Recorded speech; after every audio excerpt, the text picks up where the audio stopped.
In today's video, I'm going to teach you how to insert 3D models in Excel. If you want your spreadsheets to be more visual and interactive, adding a 3D object can make charts, product lists, or instructions instantly clearer. We'll keep things simple and focus on the exact clicks you need, plus a few tips so you know what to expect along the way.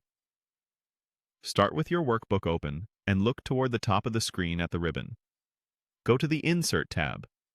This is the home for everything you add to a sheet: pictures, shapes, charts, and of course 3D content. If you're not seeing the ribbon, make sure it's expanded.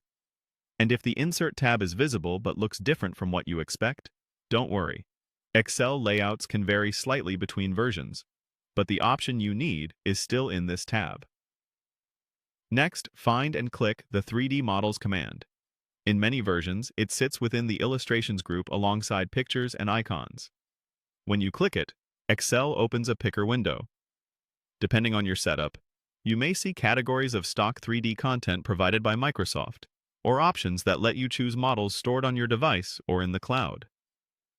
If the 3D Models button is missing or grayed out, your Excel edition may not support this feature, or an update might be required. Desktop versions of Excel typically include it, while limited or web-based editions may not. Now, select a 3D model to insert. Browse the library or your files, preview the thumbnails, and choose the object that fits your purpose. Something representative but not overly complex is often best for performance. Larger, highly detailed models can increase file size and may load more slowly, so keep an eye on model complexity if your workbook is already heavy with data. Once you've made your selection, Excel will place the 3D object directly onto your worksheet.